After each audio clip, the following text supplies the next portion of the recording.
Hello friends, welcome to banker study Hindi special. मैं पीयूष यादव आपका बहुत बहुत स्वागत करता हूं। तो पहले मैं आपको बता देता हूं कि हमारा ये जो चैनल है वो आपको आरआरबी पीओ और क्लर्क के लिए हिंदी और कंप्यूटर की क्लासेस को प्रोवाइड कराता है। तो अगर आप हिंदी या कंप्यूटर के कंटेंट को सर्च कर रहे हो तो हमसे बेहतरीन कंटेंट शायद अभी यूट्यूब पर कोई प्रोवाइड नहीं करा रहा है। इस बात को मैं बहुत अच्छे से जानता हूँ, तो आप जाके हमारा कंटेंट भी चेक कर सकते हो। डिस्क्रिप्शन बॉक्स में मैं लिंक दे दूंगा। तो आज आपने ऐसे थंबनेल में देख ही लिया होगा कि हम लोग बात करने वाले हैं कि क्यों आप प्री तो क्लियर करते हो लेकिन आपका मेंस हमेशा रह जाता है।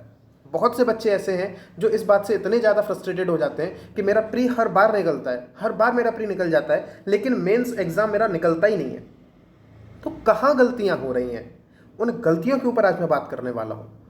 क्योंकि गलतियां तो हो रही हैं, ये आप भी जानते हो, और अगर कंजिक्यूटिवली वो गलतियां हो रही हैं तो आपको बहुत अच्छी ये वीडियो मिलने वाली है।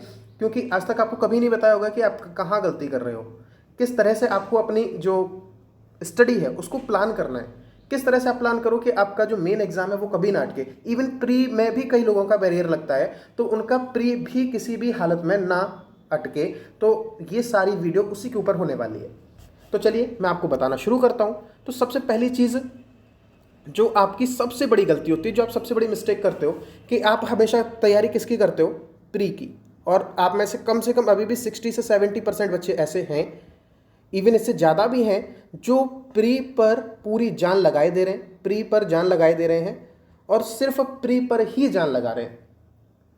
अब ये मुझे बताओ, क्या प्री क्लियर करने के बाद आपको इतना समय मिलता है कि आप मेंस की तैयारी कर पाएं?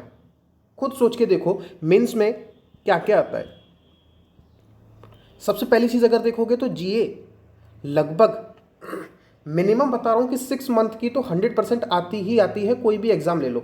और पिछले एग्जामों से जो ट्रेंड चलना शुरू हुआ है, पिछले एग्जाम से जो ट्रेंड चलना शुरू हुआ है, उन्होंने 8 से 9 महीने की करंट अफेयर पूछना शुरू की है। और इवन अगर आरआरबी की हम बात करते हैं तो इस बार जो ट्रेंड चला था जीए के साथ, उन्होंने बैंकिंग अवेयरनेस, इसको भी इन्होंने बहुत हद तक अपने एग्ज़ाम में बिल्कुल इंक्लूड कर दिया था। तो किसी भी चीज़ को आप छोड़ नहीं सकते। और इतनी सारा जब कंटेंट आप प्री का एग्ज़ाम देने के बाद, इवन प्री का एग्ज़ाम देने के बाद भी नहीं पढ़ते हो आप लोग, फिर आप सोचते हो कि पहले रिजल्ट आ जाए, प्री क्लियर होगा तो पढ़ेंगे। और जब प्री का रिजल्ट आता है उसके बाद जब आप अपनी एग्ज़ाम की प्रिपरेशन करते हो मेंस के लिए, तो आपके पास बिल्कुल भी समय नहीं होता। तो सबसे पहली जो गलती है वो क्या है? सबसे बड़ी गलती जो आपकी है कि पूरी साल आप सिर्फ प्री की तैयारी करते हो और केवल 1 से 1.5 महीने आप मेंस की तैयारी करते हो। अब ये बताओ कि 6 या 7 महीने, 8 महीने आप प्री की तैयारी आपने की और 1 महीना अगर मेंस की तैयारी की, तो कौन सा एग्ज़ाम टफ आता है? ये बताओ ना, कौन सा एग्ज़ाम टफ आता है? सब जानते हो, मेंस आपकी पूरी पूरी नॉलेज को चेक करता है। तो हमें किस पर ध्यान ज़्यादा देने की ज़रूरत है? हमें ध्यान देना चाहिए मेंस पर। मैं हमेशा कहता हूं कि मेंस की तैयारी करो, सिर्फ मेंस की तैयारी करो। क्योंकि जब आप मेंस की तैयारी करते हो तो आप कितनी सारी चीज़ें करते हो। आप अपने टॉपिक्स की डीप नॉलेज रखते हो, डीप नॉलेज हमेशा गेन करने की कोशिश करते हो। लेकिन जब आप करते हो प्री की तैयारी, तो आप मैथ के अंदर भी या रीजनिंग के अंदर भी एक लिमिटेड एरिया के क्वेश्चंस को करते हो, एक सर्टेन टाइप के क्वेश्चंस को करते हो। लेकिन उन्हीं टॉपिक के ऊपर जब आप मेंस में जाते हो तो वो लोग आपके इतनी अच्छी नॉलेज को चेक करते हैं, डीप नॉलेज को चेक करते हैं। तो हमें सबसे पहला काम क्या करना है? सबसे पहला जो काम आपको करना है कि टॉपिक बहुत डीप में जाके आपको कवर करने हैं। टॉपिक डीप में कवर कर रहे हैं। और आपको कैसे पता लगा है कि मुझे कितना डीप में जाना है? अब बहुत ज़्यादा डीप में पीएचडी तो नहीं करनी है, तो कितना डीप में जाके करना है? तो उसके लिए आप क्या करोगे? कम से कम 2 मॉक टेस्ट दो। और ये आप मॉक टेस्ट क्यों दोगे? सिर्फ और सिर्फ ये देखने के लिए कि एग्जाम का लेवल कैसा रहने वाला है। ठीक है। और मॉक टेस्ट कौन से हैं? मैंने आपको बहुत बार सजेस्ट किए, प्रैक्टिस मॉक प्लस, या नहीं प्लस टेस्ट जोन। याद रखना, मैंने या नहीं कहा है कि इन दोनों में से कोई एक नहीं, ये दोनों। एक मॉक टेस्ट देना प्रैक्टिस मॉक का, मेंस का, और एक देना टेस्ट जोन का। दोनों के मॉक टेस्ट में जिस तरह के क्वेश्चन आए होंगे मेंस में, उससे आप अपना डिसाइड करोगे कि एक टॉपिक के अंदर वो आपसे कितना डीप में नॉलेज मांगता है। ठीक है। ये दोनों मॉक टेस्ट आपके लिए मस्ट है। बहुत से लोग पूछते हो कि सर इसका खरीद लें, उसका खरीद लें। भाई आपको जिसका खरीदना है खरीदो, लेकिन दीज आर द मस्ट, क्योंकि इनके बिना बहुत मुश्किल हो जाता है, क्योंकि बाकी लोग भी मॉक टेस्ट अपने रखते हैं। अब बहुत से लोग कहेंगे कि सर नहीं, बाकी के मॉक टेस्ट क्या खराब है? नहीं खराब, लेकिन ये एग्जैक्ट एग्जाम ओरिएंटेड आपके मॉक टेस्ट रहते हैं। यहाँ पे आप ये डिसाइड नहीं कर सकते कि सर इसके मॉक टेस्ट थोड़ा सा टफ आते हैं, तो अगर इसमें मेरे 80 नंबर आ रहे हैं मेंस में, तो क्या मैं 96 मान के चलूँ रियल एग्जाम में? ऐसा नहीं होता है। जितने आपके इसमें आएंगे उतने ही आपके मेंस एग्जाम में रियल में आएंगे, और ज़्यादा से ज़्यादा फर्क पड़ेगा तो 10% मार्क्स का फर्क पड़ सकता है। यानी कि अगर आप 90 नंबर इसमें ला रहे हो तो उसका आपका 95 10% से भी कम का मार्जिनल रहता है। 95 से आपका 85 इसके बीच में आप टारगेट जाओगे मेंस एग्जाम के अंदर। जैसा एग्जाम ये लोग ओरिएंटेड टेस्ट पेपर रखते हैं, और मैं इनका कोई प्रमोशन नहीं कर रहा हूँ, बहुत अच्छे मॉक टेस्ट है, मैं दिल से कह रहा हूँ, तो इस बात को मान लो। फिर उसके बाद आपका पहला काम, आप सबसे पहले 2 मॉक टेस्ट देंगे, एक प्रैक्टिस मॉक का देंगे, एक टेस्ट जॉन का देंगे। अब आपको ये पता लग गया है कि किस तरह से एग्जाम में क्वेश्चंस पूछे जाते हैं, ठीक है। और सबसे बड़ी चीज़, जीए की तैयारी आप लोग अभी से करो, जीए की तैयारी अभी से करो। डेली एक वीडियो देखो, एक देखो डेली वीडियो। किसकी देखोगे? मैं इनका भी प्रमोशन नहीं कर रहा, क्योंकि मुझे कोई शौक नहीं है कि मैं किसी भी यूट्यूब का प्रचार करूं। सब लोग जानते हो, आप लोग डाल देना banking awareness, banking awareness by Sushmita Tripathi. आपके सामने एक प्लेलिस्ट आएगी 60 वीडियोस की, ठीक है। डेली एक वीडियो उसकी खत्म करो। 30 मिनट की वीडियो रहती है, इससे ज़्यादा वीडियो है ही नहीं है लंबी। कोई 35 मिनट की होगी, लेकिन कभी कभी ये 22 मिनट की वीडियो भी अपलोड हुई है। तो इसमें 60 वीडियोज़ हैं, 30 मिनट की हैं, यानी कि इतना तो आप टाइम दे सकते हो। एक वीडियो डेली इसकी देखो, बैंकिंग अवेयरनेस की। इंटरव्यू का जब टाइम आएगा तो उसमें भी बहुत हेल्प करेगा, और इंटरव्यू के टाइम पे मैं आपको खुद तैयारी कराऊंगा, तो आपके पास पहले से नॉलेज होगी, और फिर एक्स्ट्रा नॉलेज मैं दूंगा, तो आपका इंटरव्यू बहुत अच्छा जाएगा। तो बैंकिंग अवेयरनेस यहाँ से तैयार करोगे जीए के अंदर। और डेली बेसिस पे आपको क्या करना है, अफेयर्स क्लाउड ले लो। मैं तो इसे ही आपको रिकमेंड करूंगा कि आप अफेयर्स क्लाउड की डेली पीडीएफ्स पढ़ो, डेली पीडीएफ इसकी डेली पढ़ो। और इसके बाद इनकी मंथली पीडीएफ आती है, मंथली पीडीएफ आती हैं, जहाँ पे हर टॉपिक को इन्होंने कवर किया होता है, इवन स्टैटिक जीके को भी। स्टैटिक जीके, बैंकिंग अवेयरनेस, और क्या क्या आपकी चीज़ें चल रही हैं, वो सारी चीज़ें इन्होंने कवर की होती हैं। प्लस इसके साथ मैं टेलीग्राम पे मंथली बोल्ट अपलोड करता हूँ, ऑलिव बोर्ड का, कभी ऑलिव बोर्ड और प्रैक्टिस मॉक, इनके मैं आपको टेलीग्राम पे वीकली या मंथली बोल्ट सीरीज जो इनकी रहती हैं वो मैं अपलोड करता हूँ। तो उनसे आप अपनी तैयारी करो।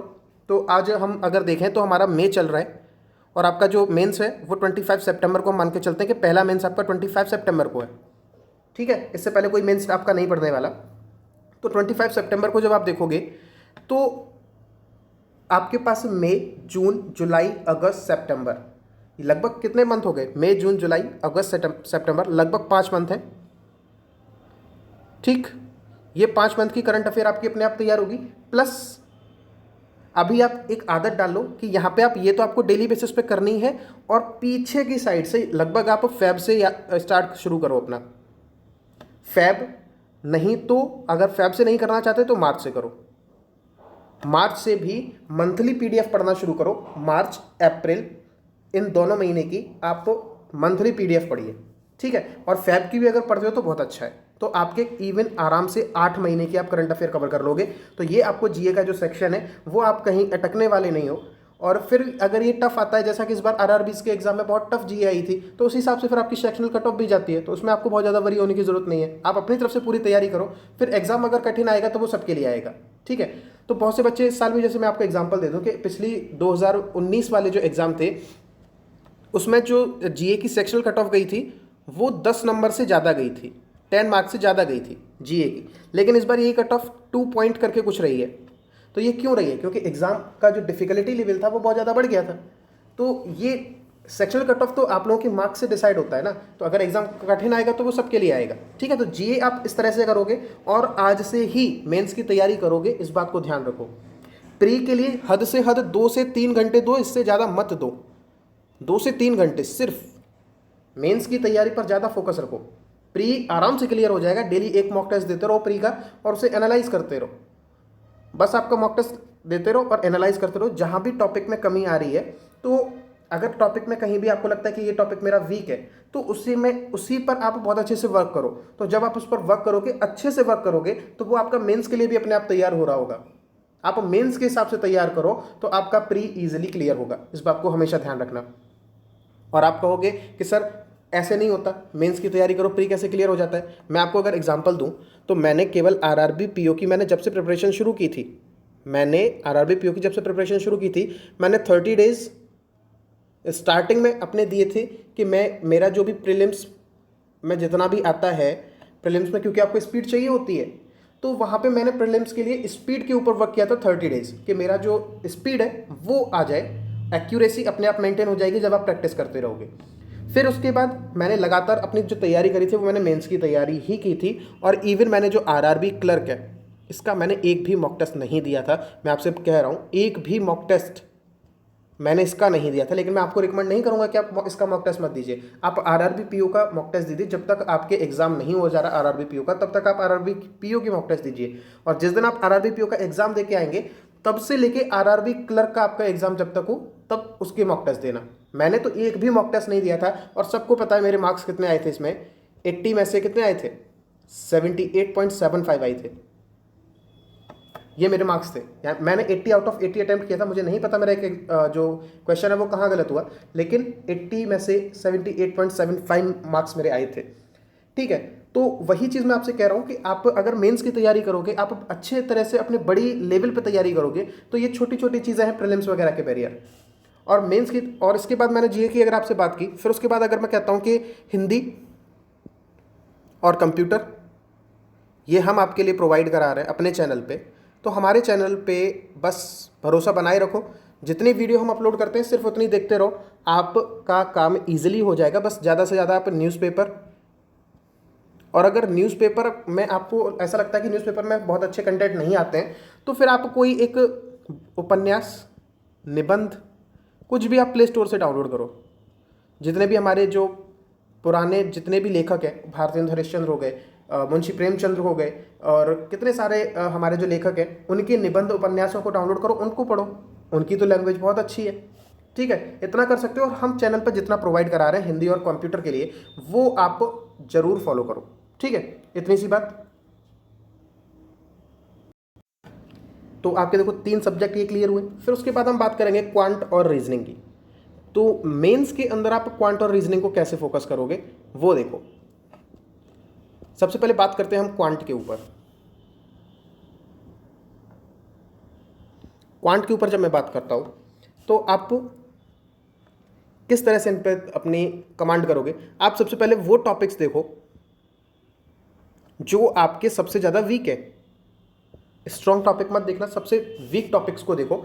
उन वीक टॉपिक्स की आप एक लिस्ट बनाओ।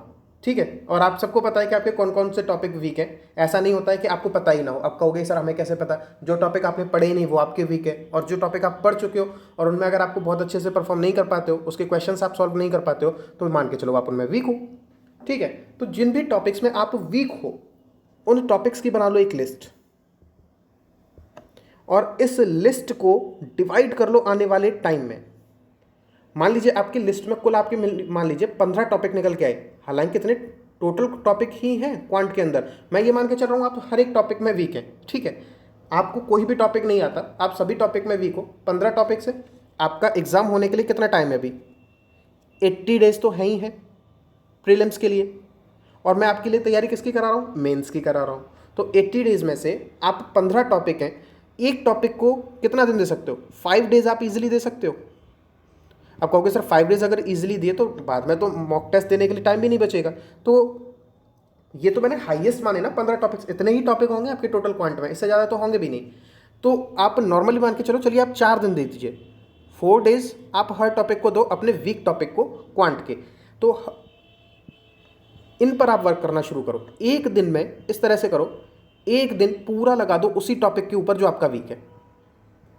ठीक है, अलग अलग टॉपिक पर नहीं, सिर्फ एक टॉपिक पर पूरा एक दिन खर्च करो क्वांट के अंदर।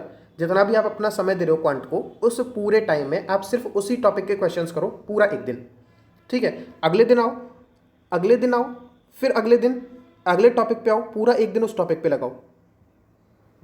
इस तरह से आप आगे चलो, ठीक है। तो आपके आने वाले टाइम में ये तो 60 डेज मैक्सिमम होंगे, इससे ज़्यादा दिन किसी के हो ही नहीं सकते। और मैं नहीं मानता कि कम से कम आप 40 डेज़ में इन चीज़ों को कंप्लीट कर ले जाओगे। 40 डेज़ में आप एक डीप नॉलेज हर टॉपिक के बारे में रख रहे होगे, और इन 40 डेज़ जैसे ही आपके कंप्लीट हो जाएंगे, उसके बाद भी आपके लगभग 40 डेज़ या 30 डेज़ बचेंगे। फिर आप इन पर अपना लगातार प्रैक्टिस करते रहो, ठीक।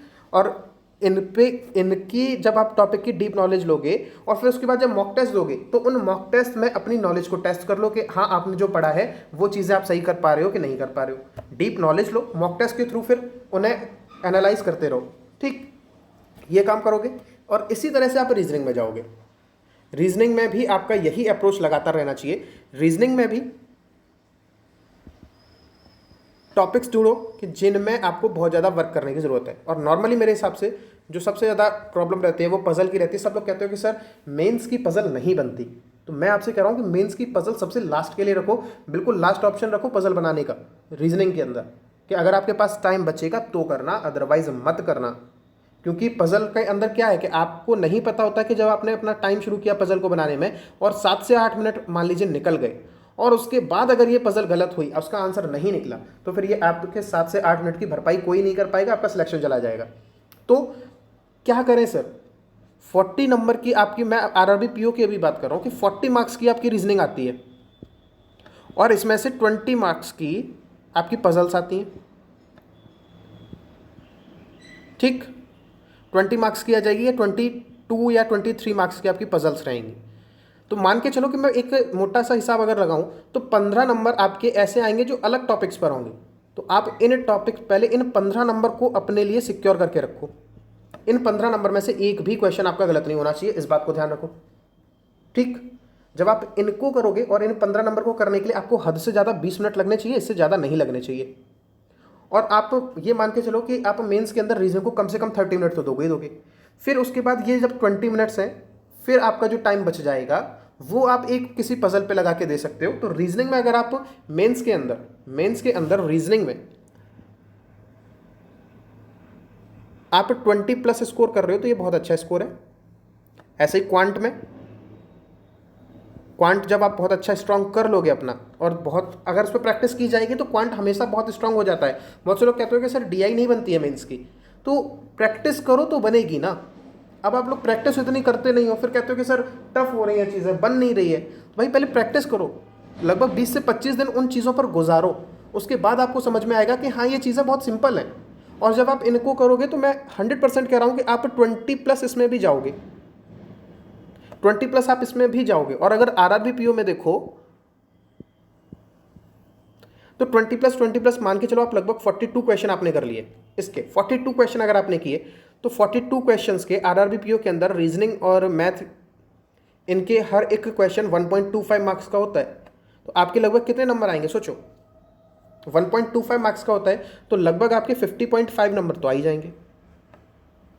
50.5 नहीं, 52.5 आ जाएंगे।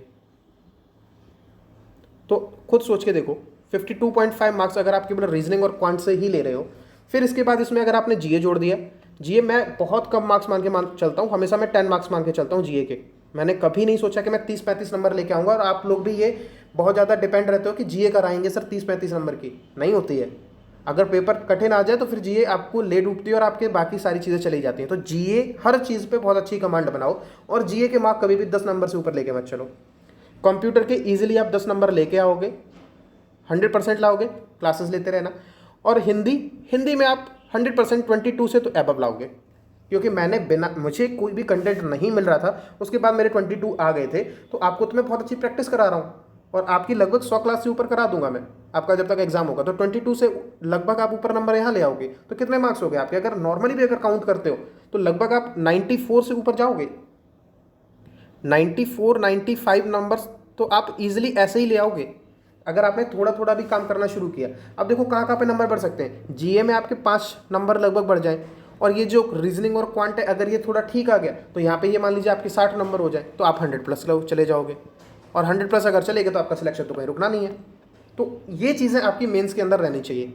इस तरह से आपको अपनी स्टडी प्लान करनी चाहिए। आपको आने वाले 30 दिनों के लिए अपनी स्टडी प्लान करो, उन टॉपिक्स को लिखो जो आपके वीक हैं, और उन टॉपिक्स को करने के लिए कौन से दिन कौन सा टॉपिक करोगे। आज का दिन आप लगभग 2 घंटे अपने बिगाड़ लो, कोई दिक्कत नहीं है, लेकिन 2 घंटे बिगाड़ के उन चीज़ों की लिस्ट बना लो कि जो आपको आने वाले 30 डेज में करना है, कौन सा टॉपिक किस दिन करना है, कितना समय देना है, कैसे करना है। इन चीज़ों की लिस्ट बनाओ और मेंस के हिसाब से तैयारी करो। प्री इजीली क्लियर होगा दोस्त, मान के चलो प्री इजीली क्लियर होगा। और प्री में सबसे ज़्यादा आपको प्रैक्टिस करनी है किन चीज़ों पर, जो आपके किस तरह के क्वेश्चन होते हैं प्री के अंदर, जो आपको सिलेक्शन दिलाते हैं वो टॉपिक आप ज़्यादा करो, जो नॉर्मली 2 मिनट में 5 क्वेश्चन हो जाते हैं। तो ऐसे कौन कौन से टॉपिक्स हैं? सिलॉक्स है, इनइक्वालिटी है, और क्या है, और बहुत से टॉपिक है, कोडिंग डिकोडिंग जो आती है, और आरआरबीज के अंदर हमेशा चाइनीज़ वाली आती है, तो ईजिली 2 मिनट में हो जाती है। Coding decoding, inequality, syllogism, blood relation, direction, alpha numeric series, कितने सारे टॉपिक्स हैं रीजनिंग के ही अंदर। 20 मार्क्स ईजिली यहाँ से निकालोगे। कितना टाइम लगाएगा? ज़्यादा से ज़्यादा आप लगाओगे 12 मिनट, ठीक है। और क्वांट में अगर देखोगे तो कौन से मैं टॉपिक बता रहा हूँ आपको, उन टॉपिक पे ध्यान रखना। एक सिंप्लीफिकेशन, और उसके बाद नंबर सीरीज, और क्वाड्रेटिक इक्वेशन, और डीआई बहुत सिंपल आती है प्री की। अगर इन पे आपने अच्छे से वर्क कर लिया तो प्री की डीआई बहुत अच्छे से क्लियर करोगे। और इन्हें करने के लिए आपका लगभग 25 क्वेश्चन हो गए आपके, 25 क्वेश्चन। और इन्हें करने के लिए आपका जो समय जाएगा वो लगभग जाएगा 15 मिनट, 15 से 16 मिनट इतना जाएगा। आप खुद देख लो जरा, आपके 28 मिनट में कितने क्वेश्चन हो गए? 45 क्वेश्चन हो चुके हैं। 28 मिनट में 45 क्वेश्चन हो चुके हैं। और अब मान के चलो आपके पास कितना टाइम बचा है? 17 मिनट बचे हैं। 17 मिनट में 12 मिनट में 4 पजल बना लोगे, 20 नंबर और ऐड कर लो, 65 हो गए। और उसके बाद फिर आपके 5 मिनट बचते हैं, और उन 5 मिनट में क्वांट के जो अरिथमेटिक सेशन रहता है, अरिथमेटिक का जो सेशन रहता है क्वांटिटेटिव एप्टीट्यूड के अंदर, उसमें मैं आप 5 मिनट में कम से कम 6 क्वेश्चन बना लोगे। तो नॉर्मली अगर सोचो, अगर इस तरह से चीज़ों को प्लान करोगे तो कितने मार्क्स लेके आओगे? 70+ लाओगे। और इनमें कहीं भी थोड़ा बहुत दिक्कत होती है तो 70 से करके कहाँ पहुँच जाओगे? 62 से 65 तक तो रहोगे ही रहोगे। तो इस तरह से चीज़ों को प्लान करना, कौन से टॉपिक कब करने, वो चीज़ आपकी प्लान रहनी चाहिए। और अपना कॉम्बिनेशन किस तरह से सेट करना है वो मैंने पिछली वीडियोज़ में आपको बताया है। तो ये सारी चीज़ें थी, इस तरह से चीज़ों को करना। प्री का बैरियर कभी नहीं आएगा, मेंस का बैरियर कभी नहीं आएगा, और मैं तो आपके साथ हमेशा रहूँगा। प्री से लेके इंटरव्यू, इवन डॉक्यूमेंट वेरिफिकेशन में भी आपको कहाँ कहाँ क्या क्या चाहिए, हर चीज़ के लिए मैं आपके साथ यहाँ बना रहूँगा। तो बस आप लोग बने रहिए और अपना ख्याल रखिए और लगातार प्रिपरेशन को बूस्ट करते रहिए, ठीक है।